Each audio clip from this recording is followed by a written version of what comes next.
Well, Ed, now that you were at WCBS in '67, I'm assuming that you saw maybe broadcasting as your future. Had you made up your mind at that Oh, point? clearly. I mean, I made up my mind before uh, coming to New York. I made up my mind when I decided I wanted to leave education and move to New York. Hmm. Um, and I would have moved to New York if I didn't get the job, because I thought that I had a better opportunity here. There were more openings here than there were in Philadelphia. Hmm. But fortunately, I got a job. So, I mean, I never looked back. I saw this as everything I wanted to do. Well, you were at WCBS for about 4 years, I guess, Right. '67 to '71, and Mhm. that, of course, almost a cliche today, but those were pretty tumultuous years, particularly '68. Just everything in the world was going on. Martin Luther King was assassinated. Robert Kennedy. Did you cover those particular stories that You know, came? I covered the New York aspect of those stories. I mean, Robert Kennedy's assassination was not a New York story, but because he had been a senator, uh, it became a New York story. Because he was a national figure, there was a New York reaction to it. Martin Luther King was killed in Memphis, but New York erupted. I mean, there were riots in New York, and I covered those. Um, the Vietnam War protest. I mean, New York was a big part of that. There were constant marches, demonstrations against the Selective Service, against marches down Broadway. I mean, it's almost every week there was something. In fact, there was a vigil every Saturday in Times Square, an organization that every Saturday held a silent vigil. So that was a constant theme of those years. Do you have any favorite stories that you did in that period of time, in those early days for WCBS? Anything stand out in your mind? The things You that know, you I covered? think the biggest story in New York City in those days was the New York school story. There was a huge controversy over decentralization, and it involved more than two parties. It wasn't the schools against the community. It was the school board, the community, and various communities. Uh, the teachers union was active in it. The mayor was active in it. And I think it came to a head in the Ocean Hill-Brownsville school district, which clamored for control of their own school district. And they had a supervisor that they hired, a man by the name of Rhody McCoy. And it was such a big story in those days that every morning I used to just get in the mobile unit and drive out to Ocean Hill-Brownsville to see what was going on today. I mean, I think I got to, certainly in radio and television, to be closer to that story and more on top of that story than anyone else. I remember one day there was a meeting that was a key meeting between Rhody McCoy, someone who had been appointed by the governor, and I think the city board of education power structure, and everyone wanted to know if Rhody would show up for the meeting. Well, I knew he was going to go to the meeting because I was giving him a ride to the meeting. So you had this situation where every camera crew in New York is outside of this meeting. It was someplace on Madison Avenue. I forget whose office it was. And every local station, television, radio, the newspapers, all the wire services are there. And I'm driving into town with Rhody McCoy, doing an interview with Rhody live on WCBS radio as he's going to this meeting. And of course, when the story was on the news that night on television, you see the WCBS News Radio 88 mobile unit painted on the side. Pull up, Rhody McCoy gets out. That was a lot of fun. That was a lot of fun. Well, this is the period, this is you've already alluded to, this is the year of the civil rights movement. And as an African American, has that been, was that an obstacle in those days to your entering the profession? Well, it was an obstacle in the sense that there weren't many of us. In local television and in local radio, I mean, you could count on one hand the number of African Americans and not use up all of your fingers.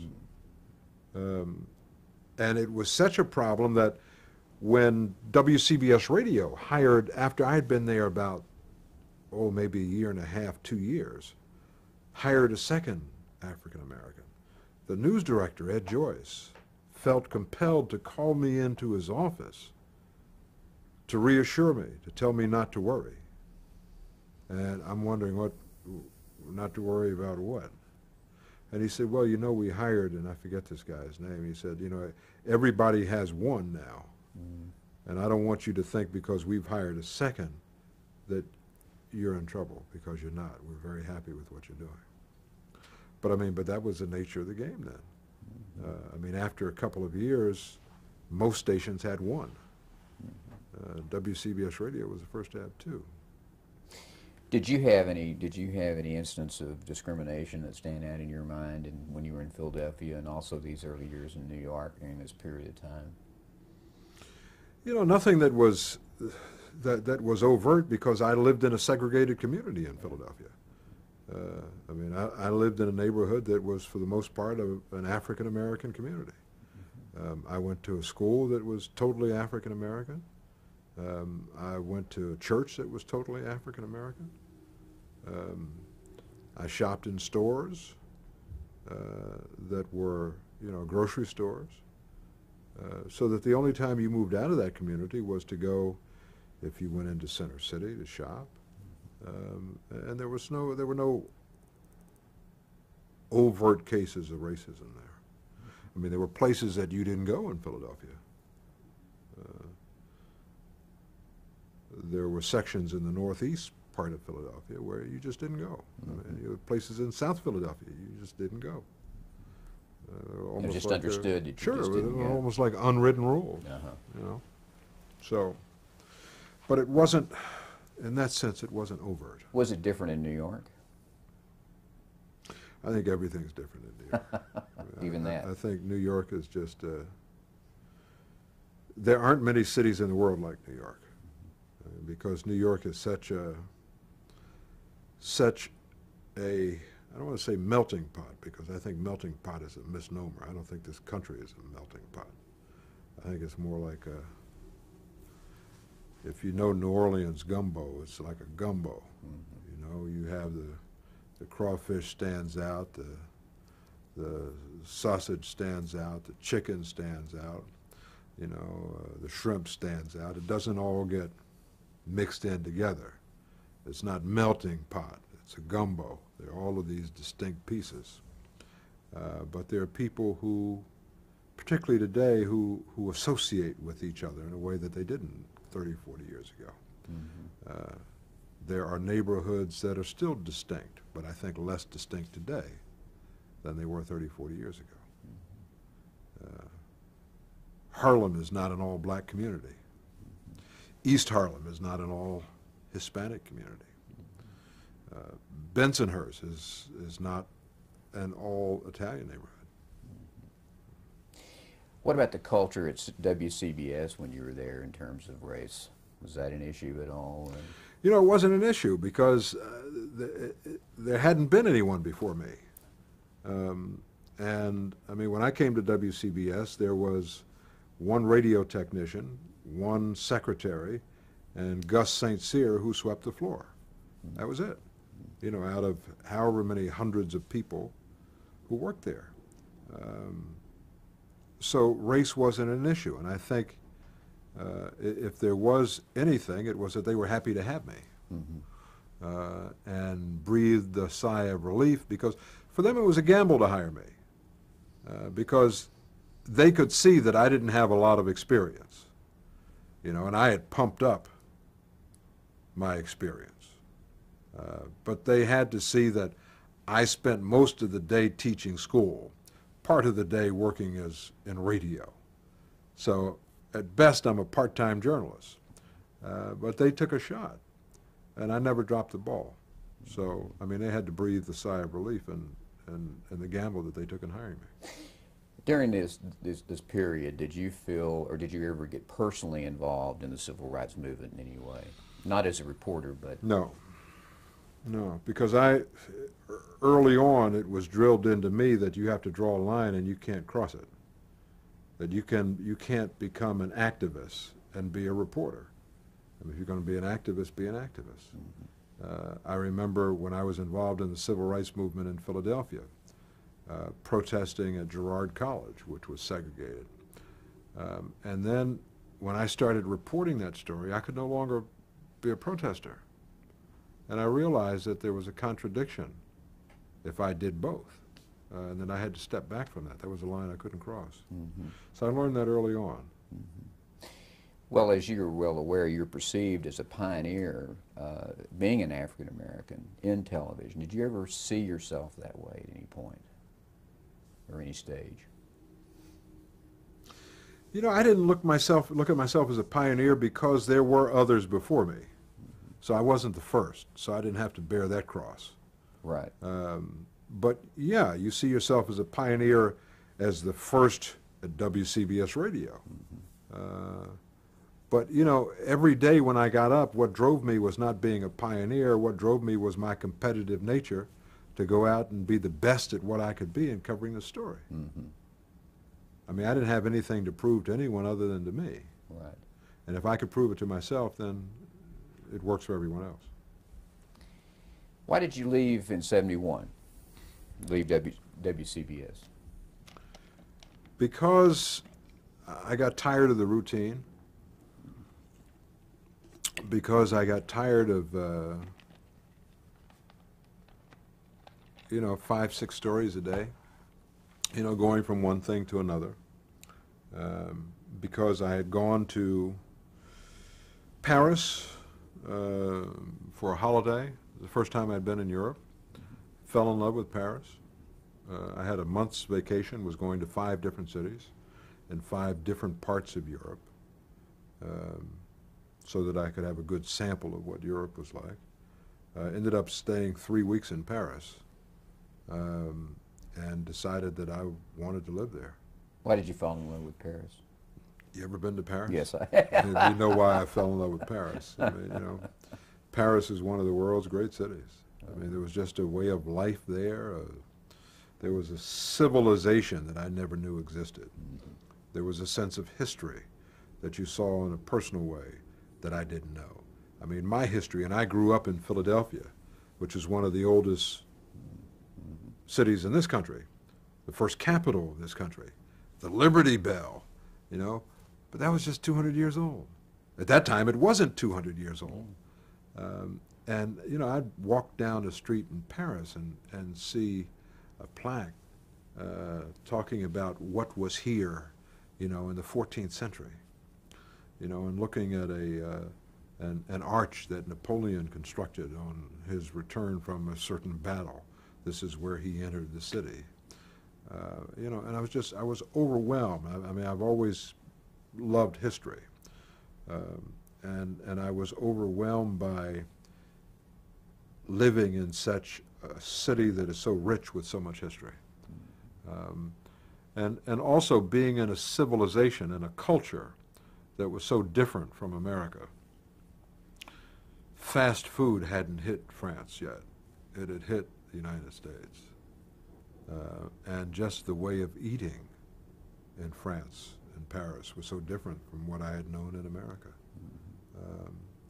You know, I just absolutely fell in love with it. So you made a decision while you're on vacation, or did you come back here and say, I've got to No, go I made a back? decision while I was there that I wanted to come back and live there. And I left and went to Denmark and spent a week in Denmark thinking about this decision that I had made. And then came back to the States and worked for the next year to pay off all my bills and save up enough money so that I could quit and move to Paris. So I guess you actually went to Paris in like '70 probably, because you left in Right. '71. I actually went, I think it's 69. Oh, I see. 69, yeah. So what does one do when you quit your job in New York and then you move to Paris? Did you have a job there? No, What were your plans? didn't have any. That's the whole idea. Where'd you live? I lived on Rue Christine near Pont-Neuf with some friends, people I had met on my vacation who turned me on to this life in France. It was a couple.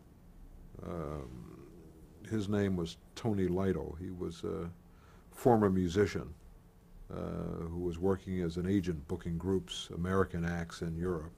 His wife was a dancer, Monisha, who was a dancer with a guy who at the time was the most popular singer in France. His name was Claude Francois. And I just lived in their apartment.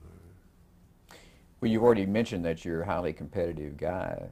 You surely didn't just sit there while you were in Paris. That's what I did. Did you really? I didn't compete for anything. Didn't do anything. I looked to see what kind of cheese I was going to buy that day, what kind of wine I would drink that night. Well, the rumor is that you wrote poetry when you were in Paris. I tried I've written poetry since I was in elementary school, but, it didn't go anywhere. I mean, I'm not a poet. Mm-hmm. It's just something I've dabbled in. I thought I was going to Paris to write the great American novel, but, that didn't happen either. Mm-hmm. I started a book and realized I didn't have a clue about what I was doing. I remember writing a scene one day in our apartment, and this woman was standing in the doorway, and she said something, and it just struck me, and I said, oh, this is great. And I went into my room and closed the door, and I sat down at the typewriter and put paper in, and I just described that scene and what she said. It was really wonderful. And then I said, now what? I mean, I had no idea. There was no plot, there were no characters, it was just this one scene. And I realized that what I was good at was a reporter describing a scene or what, Right. what had taken place. That I wasn't a novelist. I didn't have the imagination for that.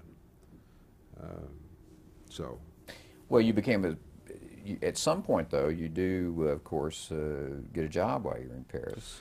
Actually, I became a stringer in Paris for CBS Radio. CBS had offered me the job when I left, and I basically didn't want to do it because I didn't want to have any responsibility. I wanted to wake up in the morning and have nothing to do. I'd never known that. I mean, from the time I was 12 years old, I had a job. Mm-hmm. Before I was 12, I had chores. I wanted to wake up and have absolutely nothing to do. And it was great. But eventually I saw that my money would go down each week. There'd be a little less than there was the week before, and there was nothing coming in. It wasn't like I had a trust fund or anything. Uh-huh. And I realized I was going to have to do something. And CBS called. Actually, Peter Kalischer, who was a correspondent in Paris, called and said, I've been holding this stringer position open for you. I can't hold it open any longer. Had you known Kalischer before? No, I met him when I went to Paris. They said stop by the bureau, so I stopped by to say hello and introduce myself and gave him my phone number where I was living. And when he called and said, you have to take it because I'm not going to do radio anymore. Peter didn't like to do radio, so I realized that I either had to take it then or let it go, and I took it. And what did they have you do? It's most of it at that time was the Paris peace talks, which were once a week in the Vietnam War. And, there was a metro strike, and, I remember the first piece I had on was there was a strike, so, you can imagine what it's like when the metro's not running. It was like the subway not running in New York. So it was a big story, and I called in an hourly, and my thinking is WCBS Radio, you just constantly, every hour you got this. And Tony Brunton, who used to take in the feeds in, said, look, when they get a settlement, call us back. And this is all strictly radio, right? Yeah, all strictly radio, yeah. And this is 68, I guess. This was 71. Oh, 71, I'm sorry, of course, you're in Paris in 71, but the peace talks are going on, Peace talks were going on, yeah. and I'm assuming you must have covered those as well. Yeah, I mean, cover them. What do? You go and you stand outside the Majestic Hotel on Avenue Kléber and you watch them walk in. And maybe they say something going in, maybe they say something coming out. That's how you cover the peace talks. Were there any other stories when you were a stringer in Paris other than the Metro and the peace talks that stand out in your mind, your memory? You know, there were disasters, you know, a fire or, you know, a train crash or I remember the QE2 had or it wasn't the QE2 then, it was Queen Elizabeth, had some kind of fire off the coast of France, and that was the story, you know. But Oh, so would you do some stringer work outside of Paris too then? very Just- little. Yeah. Yeah. 99% of what I did was in Paris. I had one story. I had a couple television stories when Kalischer was away, but most of it, 90% of what I did was radio. Was that your first television as Yeah. a stringer? Yeah. Did that go in Cronkite? Was that for the Evening News? I think the first piece I did was for the Evening News. I think the first piece I did that I think the piece that made the transition for me from Paris to Vietnam was a piece on some blind kids, Americans, who were on a tour of Europe. And they were going to a museum, and Kalischer didn't want to cover it. And he said, you know, blind kids going to a museum? He said, you cover it if you want, you know, maybe it'll make the morning news. And we went with these kids, and they went to the Rodin Museum. And, you know, one of the kids climbed up, there's a big statue of the thinker outside in the garden, and one of the kids climbed up on the statue and described what he was feeling to the other kids. I mean, it was amazing. And Jürgen Neumann was a cameraman, and we just shot it, you know, and I just went back and wrote a script, you know, to how these kids were seeing Europe. And it didn't make the morning news. It was a kicker on Cronkite. So that was a big hit. That was a big hit. I think Kalischer kicked himself. But, but in the end, he was happy for me. Because it was then that I had decided that I couldn't continue as a stringer. That I either had to get back into this journalism thing altogether or get out. And I went back to New York. I hadn't been home for about 2 years. I went back to visit. And CBS said that I had lunch with Bob Little, who was a foreign editor. And this piece had just been on the week before I came back. So people knew who I was now. I mean, they could put a face to that voice and say, wow, that was really a nice piece. And it surprised, I think, people, because I hadn't really done anything in television before except, you know, here they come out of the peace talks, this is what they said, stand up close. It's, you know, not much in the way of reporting.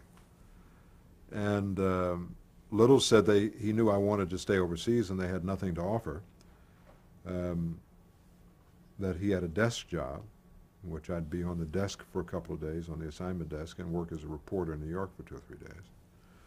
And I said to him, you know, I'd rather be, and I was trying to think of the worst place in the world, and I said, I'd rather be in Vietnam. I'd rather live in Vietnam than live in New York. And he said, are you volunteering? And I said, no, but would you want me to go to Vietnam? He said, I'll let you know tomorrow. The next day they asked me to go to Vietnam. And this was in about what? This was 1972. When you, just for the record, do you recall, was your actual first television work as stand-up really in front of the peace talks? Was that literally the first time you've been? Probably, Yeah. I think so. Had you thought much about the difference between television and radio work at that time? I mean, did you have to have a different mode of thinking? In No, terms- because I always thought about television when I was doing radio, and the nature of the beast in New York was that everybody covered the same stories. So I would cover a story, you know, in the morning, and then when I would watch the news at night, I would see how, you know, Chris Borgen covered that same story for Channel 2. And I would think of, oh, maybe I would have done this, or I would have done that, or I would have said this. So I mean, I was always aware of television, and you know, there's really not that much difference between television and radio. I mean, one, you create pictures for the mind, the other, you use pictures so the eye can see it. So you go to Indochina, you go to Vietnam. I went to Vietnam, yeah. I went to Vietnam and stayed there for almost 2 years. And there in Saigon? I was based in Saigon, but, you know, I spent a lot of time in Cambodia and a fair amount of time in Laos. So let's talk about that experience. What are some of the things that stand out in your mind about being in Vietnam in this period of time? You know, it's strange. I went to a Vietnam reunion a couple of weeks ago, 25 years after, and watched a videotape, 30-minute videotape, that all of the who had worked for CBS in Vietnam were invited to this reunion. It was really a wonderful night. And watching that videotape of snippets of pieces that different reporters and correspondents had done over the years,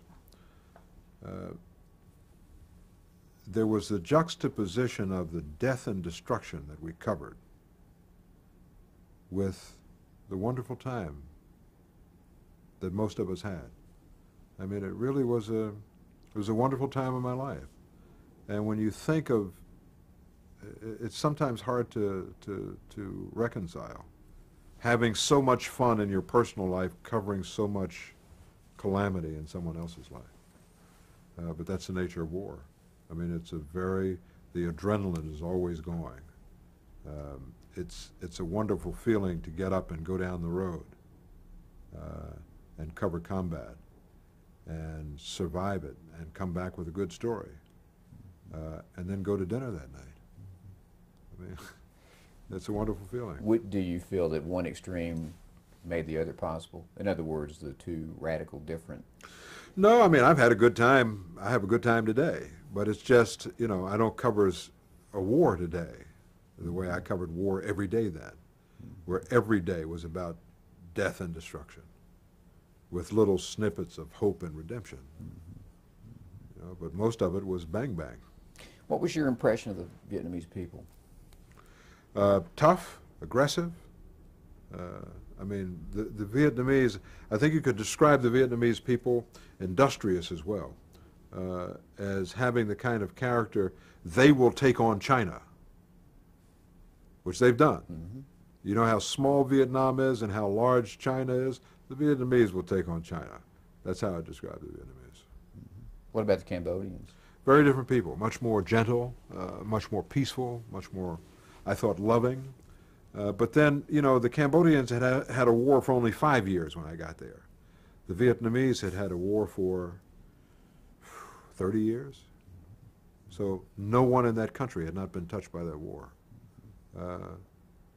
So, I mean, they earned what they had. They earned that attitude. How did you feel about the war when you were there, in terms of the rightness of it, the wrongness of it? I couldn't figure out why. I mean, it was clear before I went there that it wasn't something that we should be involved in. I mean, it wasn't, you know, it was more the same old jingoism, the falling dominoes, you know, the fear of communism, so that the United States can go into Guatemala, for example, and overthrow a government. They can go into Iran and help to overthrow a government. I mean, I didn't think that we had any right to do that. How did that affect your reporting? It didn't. I was there. The war was going on. What I felt didn't have anything to do with what was going on. I'm just telling you what's going on out there, not telling you how I feel about it.